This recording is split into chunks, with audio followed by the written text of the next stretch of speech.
लगा कि जिस समय वेद की परंपराएं खंडित हो रही थी, टूट रही थी और स्थिति बद से बदतर होने लगी और ये स्थिति बन गई कि पता लगा जो नीचे बैठे हुए थे बिगाड़ वहां से शुरू नहीं हुआ, जो शीर्ष पर बैठे हुए थे बिगाड़ वहां से शुरू हुआ। जब दुर्योधन जैसे लोग जो शीर्ष पर बैठे हुए हैं और उनको समझाने के लिए योगीराज कृष्ण जा रहे हैं, समझाने का मतलब यही तो था, कुछ शास्त्रीय चर्चा करके समझाऊंगा, कुछ ऐसे प्रमाण दे करके समझाऊंगा जिससे कि वो जो अपनी जान को बना करके बैठा है, अपनी जानकारी बना करके बैठा है, वो छूट जाए। तो योगीराज कृष्ण जाकर के दुर्योधन को समझा रहे हैं, ये जो कार्य तुम कर रहे हो, ये जो हट तुमने पाल ली है, ये गलत है, इसका त्याग करो। दुर्योधन ने कहा नहीं, मैं त्याग नहीं कर सकता, मुझे जो करना है मैं वही करूंगा। चाहे मुझे भीष्म पितामह समझाए मैं नहीं मानूंगा, चाहे मुझे धृतराष्ट्र मेरे पिता समझाए मैं नहीं मानूंगा, चाहे मुझे ज्ञानी विद्वान विदुर समझाए मैं नहीं मानूंगा, चाहे मुझे पता लगा कि और कोई समझाए मैं नहीं मानूंगा। और यहां तक कि हे कृष्ण, तुम भले ही इस समय बहुत बड़े विद्वान हो, लेकिन मैं तुम्हारी बातों को भी नहीं मानूंगा। तो तब वहां पर एक बात कृष्ण जी ने कही थी, वो ज्ञान की बात थी। क्या तुम धर्म को नहीं जानते? तो क्या कहता है दुर्योधन ने? ये नहीं कहा कि नहीं मुझे नहीं पता, मैंने धर्मशास्त्र नहीं पढ़ा। दुर्योधन कहता है जानामि धर्मम, जानता हूं, बहुत अच्छे से जानता हूं, लेकिन मेरी उसमें कोई रुचि बोलो नहीं। जानामि अधर्मम, मैं अधर्म को भी जानता हूं, उसके परिणाम को भी जानता हूं, लेकिन उससे मेरा कोई भी छुटकारा नहीं है। मुझे पता है लेकिन मैं मानूंगा नहीं, जानकारी तो है लेकिन मैं उस पर चलूंगा नहीं। तो पता लगा कि कभी कभी व्यक्ति सब बातों को जानता है, लेकिन जानते हुए भी यदि उसे कर्म और व्यवहार में न ला पाए तो तब भी पतन का ध्यान रखिएगा, कारण अपने आप उपस्थित हो जाता है। इसलिए हे आर्य जनों, जो यहां पर बात कही कि पहले ज्ञान पवित्र हो फिर मेरे कर्म पवित्र हो, इन दोनों का समन्वय अगर रहता है तो जीवन में किसी भी प्रकार की कोई परेशानी नहीं आती। आज समस्या क्या है? हमारा ज्ञान कुछ और है और हम कर कुछ, जोर से बोलो, और रहे। सही सिद्धांतों को जानते हुए भी कभी कभी हमें खतरा रहता है। और किस बात का खतरा रहता है? हूं तो मैं आर्य समाजी, करनी तो चाहिए मुझे संध्या, पर कभी कभी डर लगता है अगर सोमवार के दिन शिव जी पर जल नहीं चढ़ाया तो कहीं मेरी हानि ना हो जाए। तो चलो कोई बात नहीं, एक बार थोड़ा सा उधर भी चल देते हैं। होता है कि नहीं होता है बोलो? हमें पता है अच्छी तरह से कि देवताओं को जो भोजन कराना है वो अग्नि के माध्यम से कराना है। बता दिया गया आपको, अग्निर्वै देवानां मुखम, अग्नि देवताओं का मुख है। नान्या पंथा विद्यते अनाय, और कोई दुनिया में दूसरा रास्ता ऐसा नहीं है कि आप देवताओं को खिला सको। ना कुरान वालों के पास, ना पुराण वालों के पास, ना बाइबिल वालों के पास, ना तोरेत वालों के पास, ना इंजिल वालों के पास कोई और दूसरा रास्ता नहीं है। और जो आर्य हैं वो इस पद्धति को भली भांति जानते हैं कि अग्नि के माध्यम से हम देवताओं को खिला सकते हैं, पिला सकते हैं। पर पता नहीं फिर भी मन के अंदर क्यों कमजोरी रह जाती है कि चलो यज्ञ तो है ही, लेकिन थोड़ा सा एक कोने में भी कहीं रख दें भगवान जी को और थोड़ा भोग वोग वहां भी चलता रहे, ताकि एक प्रक्रिया पूरी होती रहे। बोलो होता है कि नहीं होता है? इसका मतलब ज्ञान कुछ और है और कर्म कुछ, जोर से बोलो। अच्छा, जब तक दोनों में एक रूपता नहीं होगी तब तक कल्याण हो जाएगा क्या? कथा चल रही है भगवान कृष्ण की, भागवत कथा, और कथा की शुरुआत ही कहां से हो रही है? सबसे पहले कथा में कहा जा रहा है जो भी इस कथा को सुनने के लिए आएगा।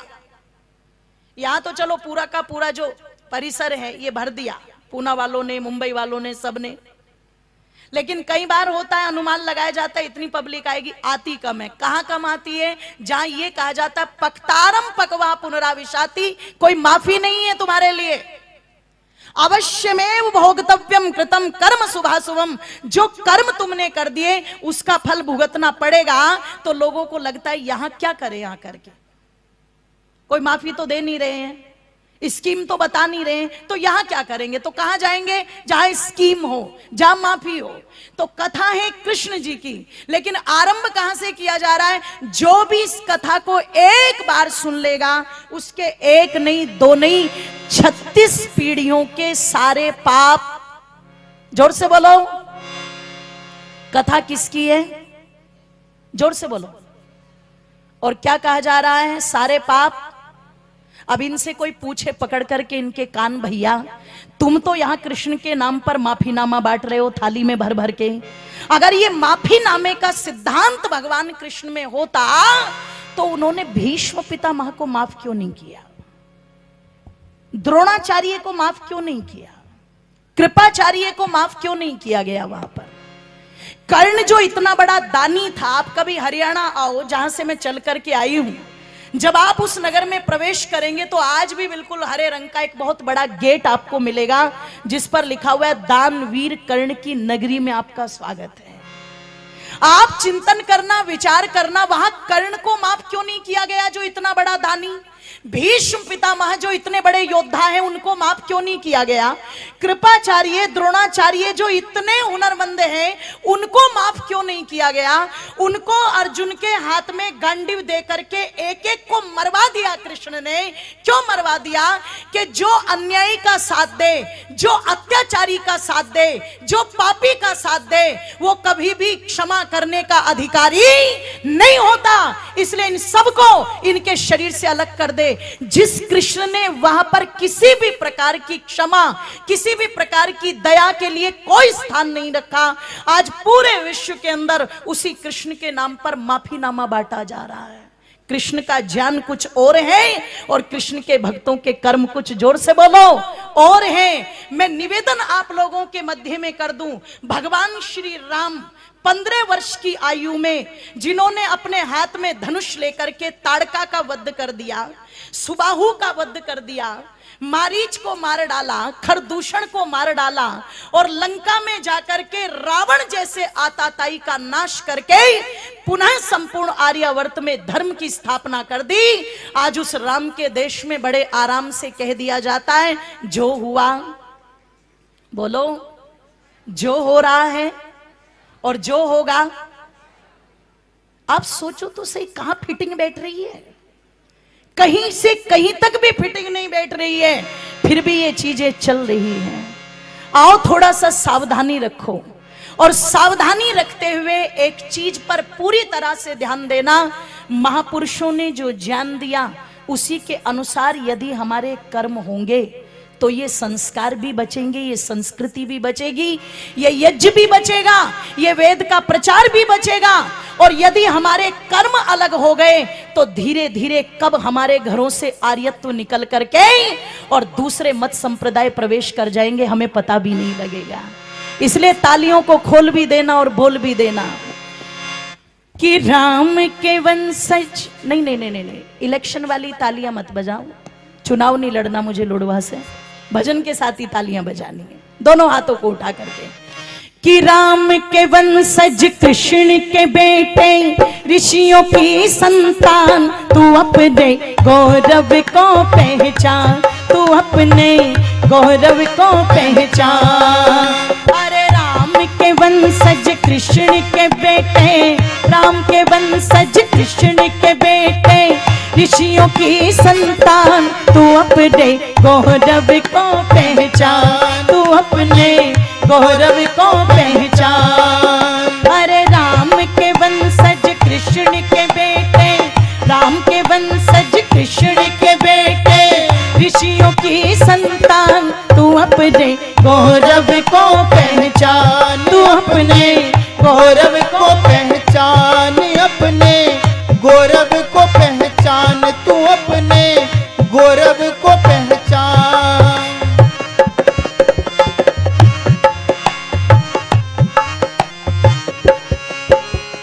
कितनी पावन है ये धरती, विश्व लेखनी वर्णन करती। कितनी पावन है ये धरती, विश्व लेखनी वर्णन करती।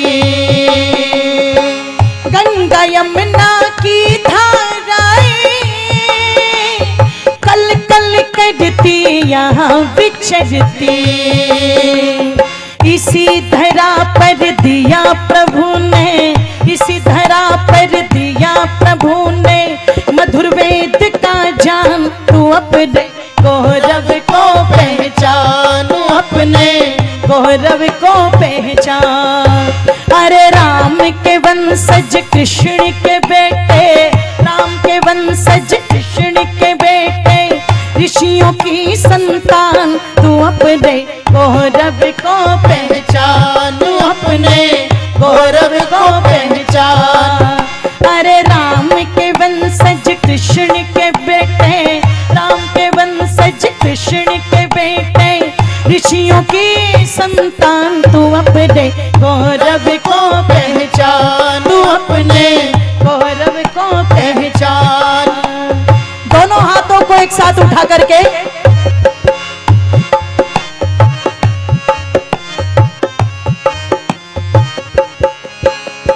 भीष्म यति ऐसे ब्रह्मचारी, मौत भी जिनसे आकर घारी। भीष्म यति ऐसे ब्रह्मचारी, मौत भी जिनसे आकर घारी। ऐसे ऐसे योद्धा हुए हैं, कर्ण वीर अर्जुन बलकारी। ऐसे ऐसे योद्धा हुए हैं, कर्ण वीर अर्जुन बलकारी। गूंज रहे हैं अब तक जिनके, गूंज रहे हैं अब तक जिनके लक्ष्य भेदी बाण। तू अपने गौरव को पहचान, तू अपने गौरव को पहचान। अरे राम के वंशज कृष्ण के बेटे, राम के वंशज कृष्ण के बेटे, ऋषियों की संतान। तू अपने को पहचान, अपने गौरव को पहचान। रे अपने गौरव को पहचान, अपने गौरव को पहचान, अपने गौरव को पहचान, अपने गौरव को पहचान।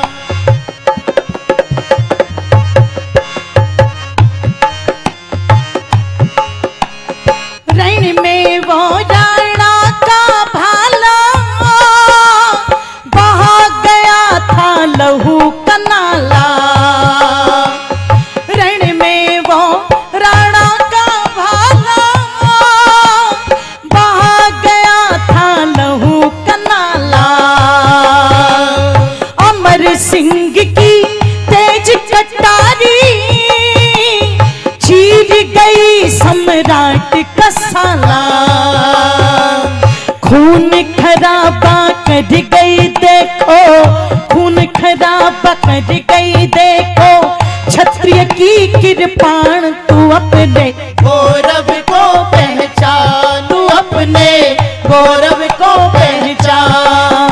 अरे राम के वंशज कृष्ण के बेटे, राम के वंशज कृष्ण के बेटे, ऋषियों की संतान। तू अपने गौरव को पहचान, अपने गौरव को पहचान, अपने गौरव को पहचान। तू अपने गौरव को पहचान, अपने गौरव को पहचान।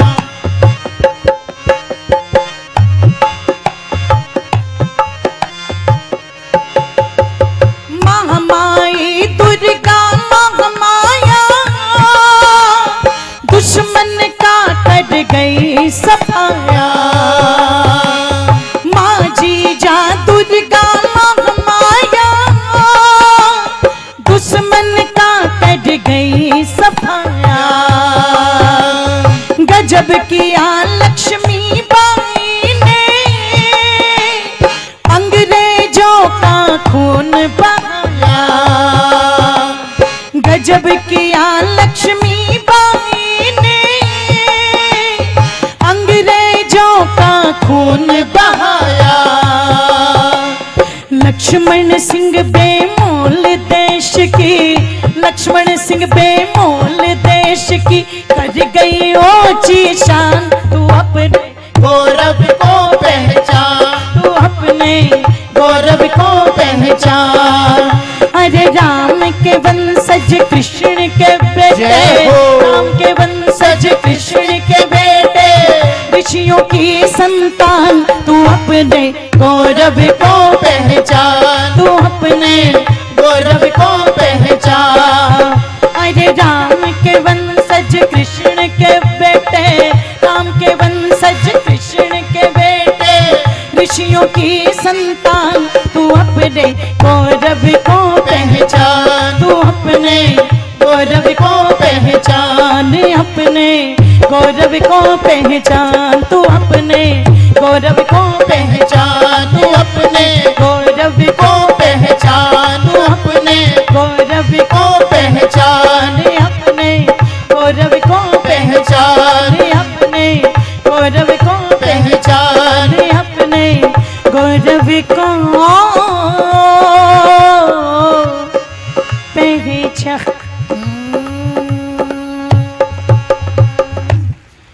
बोलिए भारत माता की जय हो। राम के वंशज कृष्ण के बेटे ऋषियों की संतान। तू अपने गौरव को पहचान।